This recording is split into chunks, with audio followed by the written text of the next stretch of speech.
नमस्कार दोस्तों, elementary classes में आपका स्वागत है। जैसे कि आप स्क्रीन पर देख सकते हैं, आज हम पढ़ने वाले डीबीएमएस आर्किटेक्चर के बारे में। तो एक डेटाबेस मैनेजमेंट सिस्टम की क्या आर्किटेक्चर होता है, क्या उसकी संरचना होती है, क्या उसका निर्माण होता है, इसके बारे में कंप्लीट जानकारी प्राप्त करेंगे। वीडियो को शुरू करने से पहले मैं आपको एक बात बता देना चाहता हूँ कि हम database management system DBMS subject को कवर कर रहे हैं, तो इसकी सभी वीडियोस की प्लेलिस्ट आपको चैनल पर मिल जाएगी, आप देख सकते हैं। और भी सब्जेक्ट्स की प्लेलिस्ट आपको चैनल पर मिल जाएगी, उनको भी आप देख सकते हैं, वो भी आपके लिए काफी यूजफुल रहेंगे। तो शुरू करते हैं आज का topic, DBMS architecture. Database management system architecture will help us to understand the components of the database systems and the relation among them. तो जो हमारा डेटाबेस मैनेजमेंट सिस्टम का जो आर्किटेक्चर होता है, जो उसकी संरचना होती है, वो हमें मदद करती है ताकि हम जो हमारे डेटाबेस सिस्टम के जो कंपोनेंट्स है, जो घटक है, या फिर जो उनके बीच में रिलेशन है, जो उनके बीच में संबंध है, उसको अंडरस्टैंड कर सके, उसको समझ सके। इस बात में हमारी कौन मदद करता है? डेटाबेस सिस्टम का आर्किटेक्चर। ठीक है। The architecture of DBMS depends on the computer system on which it runs. तो जो हमारा डेटाबेस मैनेजमेंट सिस्टम का जो आर्किटेक्चर है, जो उसकी संरचना, वो किस बात पर निर्भर करती है? कि कंप्यूटर सिस्टम पर निर्भर करते हैं, किस कंप्यूटर सिस्टम में वो रन कर रहा है, हमारा चल रहा है। ठीक है, उस पर निर्भर करेगा उसका आर्किटेक्चर। एग्जांपल के तौर पर अगर हम देखें, in a client server DBMS architecture, client server DBMS architecture को लेते हैं हम। The DBMS database system set the server machine can run several request made by client machine. तो जो डेटाबेस सिस्टम हमारा सर्वर मशीन है हमारी, ठीक है, जो हमारा सर्वर मशीन है, सर्वर पर हमारा डेटाबेस सिस्टम है, वो क्या कर सकता है? बहुत सारी जो रिक्वेस्ट की जा रही है हमारी क्लाइंट मशीन के द्वारा, क्लाइंट मशीन क्या कह सकते हो आप? जो उपभोक्ता के द्वारा जो मशीन है, जो आप क्लाइंट का ग्राहक है, जो यूज कर रहा है, जो यूजर है, ठीक है, वो क्या कर रहा है? रिक्वेस्ट भेज रहा है। डेटाबेस सिस्टम जो हमारा सर्वर मशीन है, डेटाबेस सिस्टम है जहां पर हमारा सर्वर मशीन पर उस पर रिक्वेस्ट भेज रहा है। ठीक है, तो वो क्या करेगा? हमारा जो क्लाइंट सर्वर डीबीएमएस होगा, वो क्या करेगा? रन कर सकता है, बहुत सारी रिक्वेस्ट को चला सकता है। ठीक, we will understand this communication with the help of diagrams. तो जो हमारा ये कम्युनिकेशन है, हमारा ये संचार है, जो हमारा डेटाबेस मैनेजमेंट सिस्टम के आर्किटेक्चर के द्वारा, इसको हम समझेंगे डायग्राम्स की मदद से आगे। ठीक है, अब देखते हैं टाइप्स ऑफ डीबीएमएस आर्किटेक्चर। तो हमारे डीबीएमएस आर्किटेक्चर के कितने टाइप होते हैं, किस प्रकार से होते हैं, उनके बारे में कंप्लीट जानकारी प्राप्त करेंगे। तो डीबीएमएस आर्किटेक्चर के 3 टाइप होते हैं: 1 tier architecture, 2 tier architecture, 3 tier architecture. अब इसको टीयर कह लीजिए, टायर कह लीजिए, आपकी मर्जी है, कोई दिक्कत नहीं है। ठीक है, तो ये 1 टीयर आर्किटेक्चर है, 2 टीयर, ये 3 टीयर। ठीक है, इनके बारे में पढ़ते हैं एक करके। सबसे पहले देखते हैं 1 टीयर आर्किटेक्चर, जिसको हम सिंगल टीयर आर्किटेक्चर भी बोल सकते हैं। ठीक है, in this type of architecture the database is readily available on the client machine. Any request made by client doesn't require a network connection to perform the action on the database. तो इस प्रकार का जो architecture होता है हमारा single tier architecture या फिर 1 टीयर आर्किटेक्चर जिसको आप बोल सकते हो, इसमें जो डेटाबेस है वो अवेलेबल होता है, उपलब्ध होता है क्लाइंट मशीन पर। क्लाइंट मशीन मतलब मान लीजिए आप क्लाइंट है, आप उपभोक्ता हैं, आप यूजर हैं, ठीक है, उपयोगकर्ता, आपके पास एक कंप्यूटर सिस्टम है, तो वो क्या आपकी क्लाइंट मशीन है। उस क्लाइंट मशीन पर क्या होता है, आप उसको पढ़ सकते हो, रीडली अवेलेबल है वो। ठीक है, डेटाबेस आपका। Any request made by client, कोई भी रिक्वेस्ट अगर क्लाइंट के द्वारा करी जाती है, doesn't require a network connection to perform the action on database. तो जो भी डेटाबेस है उस पर एक्शन परफॉर्म, उस पर कोई कार्य करने के लिए किसी नेटवर्क कनेक्शन की जरूरत नहीं है, रिक्वायरमेंट नहीं है क्लाइंट को। ठीक है, कोई भी रिक्वेस्ट अगर क्लाइंट के द्वारा की जाती है डेटाबेस से, कि डेटाबेस को देखना है, उसमें चेंजेस करने हैं, मॉडिफिकेशन करने हैं, उसको प्राप्त करना है, कुछ डेटा एक्सेस करना है, तो कुछ भी जो भी रिक्वेस्ट करी जा रही है क्लाइंट के द्वारा, रिक्वेस्ट मेड करी जा रही है, ठीक है, उसमें क्या नेटवर्क कनेक्शन की जरूरत नहीं होती सिंगल टीयर आर्किटेक्चर में। इसको एग्जांपल की मदद से समझते हैं ताकि आपको कंसेप्ट और अच्छे से क्लियर हो जाए। For example, let's say you want to fetch the records of employ from the database and the database is available on your computer system.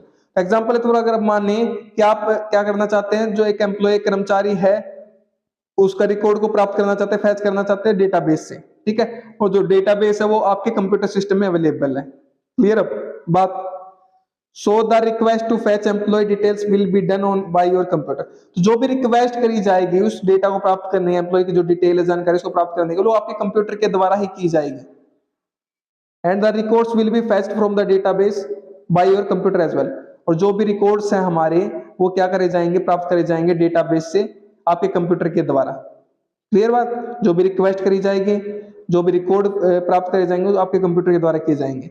This type of system is generally referred to as local database system. तो इस प्रकार के जो system है, इस प्रकार की जो प्रणाली है, उसको आमतौर पर हम क्या बोलते हैं?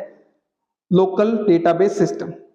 ठीक है, लोकल डेटाबेस सिस्टम के नाम से उसको बोला जाता है, क्योंकि जो आपका कंप्यूटर है उसी के अंदर डेटाबेस है हमारा। क्लियर है बात? उसी में आप रिक्वेस्ट कर रहे हो, उसी से आप डेटा प्राप्त कर रहे हो, उसी से आप डिटेल प्राप्त कर रहे हो। नेटवर्क कनेक्शन की जरूरत है नहीं यहाँ पर।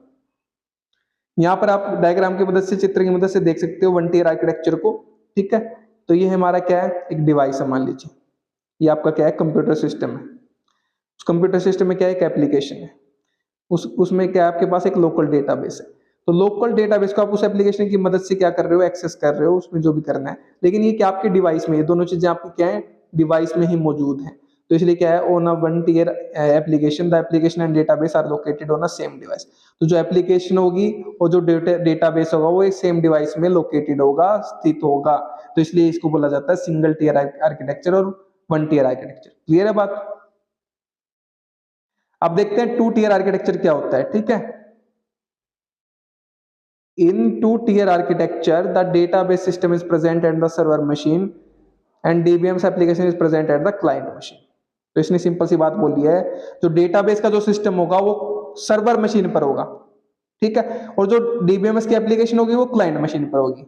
इसको आपको यहाँ पर दिखाता हूं मैं डायग्राम की मदद से। तो यहाँ पर आप देख सकते हैं डेटाबेस जो सिस्टम होगा वो कहाँ होगा, सर्वर पर होगा, और जो एप्लीकेशन होगी वो क्या होगी, यूजर के पास होगी, क्लाइंट के पास होगी।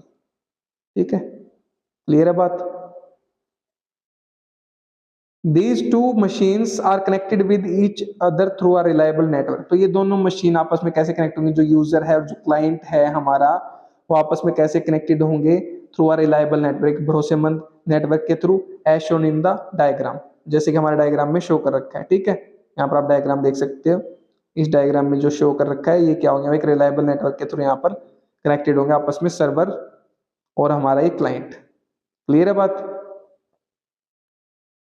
Whenever client machine makes a request to access the database present at the server using a query language like SQL, तो जब भी हमारा जो क्लाइंट होगा, जो हमारा ग्राहक जो उपभोक्ता होगा, वो रिक्वेस्ट करेगा हमारा डेटाबेस से, ठीक है, जो कि हमारा सर्वर पर प्रेजेंट है, यूजिंग क्वेरी लैंग्वेज। तो क्वेरी लैंग्वेज जो कि हमारी हमारी होती है SQL, स्ट्रक्चर क्वेरी लैंग्वेज होती है जैसे, तो उसका इस्तेमाल करके जब भी हमारा क्लाइंट क्या करेगा, रिक्वेस्ट करेगा डेटाबेस से, ठीक है, जो कि हमारे सर्वर पर प्रेजेंट है,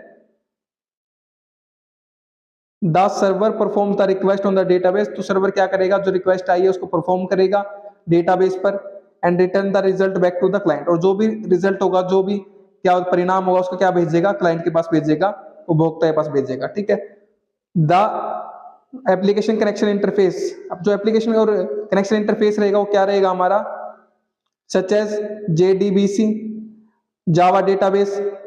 ठीक है, और ये क्या है हमारा, ओपन डेटाबेस कनेक्शन। ठीक है, जावा डेटाबेस कनेक्शन और open database connection are used for the interaction between server and client. तो सर्वर और जो क्लाइंट है उनके बीच में जो इंटरफेस रहेगा, उसका कनेक्शन कैसे रहेगा हमारा, ये हमारा सर्वर है, ठीक है, और ये हमारा क्लाइंट है। इन दोनों के बीच में जो कनेक्शन है हमारा, वो किसके थ्रू रहेगा हमारा, जावा डेटाबेस कनेक्शन या फिर हमारा ओपन डेटाबेस कनेक्शन। ये क्या हमारे एप्लीकेशन प्रोग्रामिंग इंटरफेसेस हैं, APIs हैं, इनके थ्रू इंटरफेस, इन इंटरफेसिंग के थ्रू हमारा क्या रहेगा, कनेक्शन रहेगा। क्लियर है बात? तो ये हमने देखा यहाँ पर। तो ये हमारा क्या है, टू टियर आर्किटेक्चर का यहाँ पर आप डायग्राम देख सकते हो। In a two tier architecture client connects directly to database. तो जो क्लाइंट होता है, जो ग्राहक होता है, वो डायरेक्टली क्या करता है, कनेक्ट करता है डेटाबेस से। ठीक है, इसमें किस तरीके से करता है, हमारा एप्लीकेशन के थ्रू, डेटाबेस सिस्टम से करता है सर्वर पर एक रिलायबल नेटवर्क के थ्रू। क्लियर है बात? ठीक है, अब देखते हैं थ्री टियर आर्किटेक्चर। तो हमारा थ्री टियर आर्किटेक्चर क्या होता है, इसके बारे में पढ़ते हैं। In three tier architecture another layer is present between the client machine and server machine. तो थ्री लेयर आर्किटेक्चर में क्या होता है, जो टू लेयर आर्किटेक्चर हमने पढ़ा था, two tier architecture, sorry layer नहीं, टू टियर आर्किटेक्चर हमने जो पढ़ा था, उसमें क्या, उसके अलावा क्या होती है, इसमें एक अनदर लेयर होती है, एक और परत होती है। ठीक है, in this architecture the client application doesn't communicate directly with the database system। तो इसमें हमारा जो थ्री टियर आर्किटेक्चर होता है, इसमें जो क्लाइंट की एप्लीकेशन होती है वो डायरेक्टली कम्युनिकेट नहीं करती, डायरेक्टली संचार नहीं करती डेटाबेस सिस्टम के साथ जो कि प्रेजेंट होता है सर्वर मशीन पर। Rather client application communicates with the server application. इसके बजाय क्या होता है, जो हमारी क्लाइंट की एप्लीकेशन होती है वो कम्युनिकेट करती है सर्वर एप्लीकेशन के साथ, and server application internally communicates with the database system present at the server. और जो हमारी सर्वर की एप्लीकेशन होती है फिर वो इंटरनली आंतरिक तौर पर संचार करती है डेटाबेस सिस्टम के साथ जो कि हमारा सर्वर पर प्रेजेंट होता है। ठीक है, तो समझ रहा हूँ आपको समझ में नहीं आई होगी डेफिनेशन, इसको आप डायग्राम से समझते हैं। ठीक है, तो यहाँ पर आप देख सकते हैं जो हमारा 2 टियर आर्किटेक्चर पढ़ा था उसमें क्या था हमारे पास, ये क्लाइंट था, इसमें एप्लीकेशन थी क्लाइंट की। ठीक है, और यहाँ पर एक डेटाबेस सर्वर था। क्लियर है, डेटाबेस सिस्टम। अब इसमें क्या होगी, एक और एप्लीकेशन जुड़ गई है जो कि हमारी सर्वर साइड पर है, एप्लीकेशन सर्वर। तो डेटाबेस सर्वर पर हमारी एक एप्लीकेशन सर्वर की एक अलग से लेयर जुड़ गई है। तब जो भी कम्युनिकेशन होगा इस एप्लीकेशन के थ्रू होगा। फिर ये इंटरनली जो एप्लीकेशन सर्वर है ये डेटाबेस सिस्टम के साथ रिक्वेस्ट को इंटरेक्ट करेगा। ठीक है, जो भी रिक्वेस्ट भेजी जाएंगी क्लाइंट के द्वारा, यूजर के द्वारा, हमारे उपयोगकर्ता के द्वारा। क्लियर है बात। तो इसमें एक लेयर बढ़ गई है, एप्लीकेशन लेयर, सर्वर लेयर बढ़ गई है हमारी। ठीक है, तो ये हमारे यहाँ पर आप देख सकते हो 2 टियर में क्या थे, एप्लीकेशन डायरेक्टली डेटाबेस के साथ कर रही थी, लेकिन इसमें डेटाबेस के साथ डायरेक्टली नहीं है, इसमें क्या एप्लीकेशन के साथ कम्युनिकेट कर रही है। क्लियर है बात। तो ये हमारा 3 टियर आर्किटेक्चर है। तो ये हमारे 3 टियर आर्किटेक्चर थे। डीबीएमएस का आर्किटेक्चर क्या होता है इसके बारे में कंप्लीट जानकारी प्राप्त कर ली है। ठीक है, टाइप्स हमने देख लिए हैं, किस प्रकार से वर्क करते हैं। ठीक है, तो उम्मीद करता हूं कि आपको कंसेप्ट क्लियर हो गया होगा कि डीबीएमएस का आर्किटेक्चर क्या होता है जी, डीबीएमएस की संरचना निर्माण क्या होता है, किस प्रकार से होता है, किस प्रकार से वर्क करता है। ठीक है, टाइप्स क्या होते हैं। तो पढ़िए और पढ़ाइए, अपने दोस्तों से शेयर कीजिए वीडियो को ताकि उनकी भी हेल्प हो सके। अगर आप शेयर कर रहे हैं तो आप उनको पढ़ा रहे हैं, मैं नहीं पढ़ा रहा, आप उनकी हेल्प कर रहे हैं, मैं नहीं कर रहा। अगर आप चैनल पर नए हैं तो चैनल को सब्सक्राइब कर दीजिए, वीडियो को लाइक कर दीजिए, एक अच्छा सा प्यारा सा कमेंट कर दीजिए अगर आपको वीडियो अच्छी लगी है तो। और हाँ, अगर आपको इसके नोट्स चाहिए तो वीडियो के नीचे डिस्क्रिप्शन में आपको नोट्स के लिए लिंक मिल जाएगा, वहां से नोट्स को एक्सेस कर सकते हैं। मेरे साथ वीडियो में अंत तक बने रहने के लिए धन्यवाद। Thank you so much again.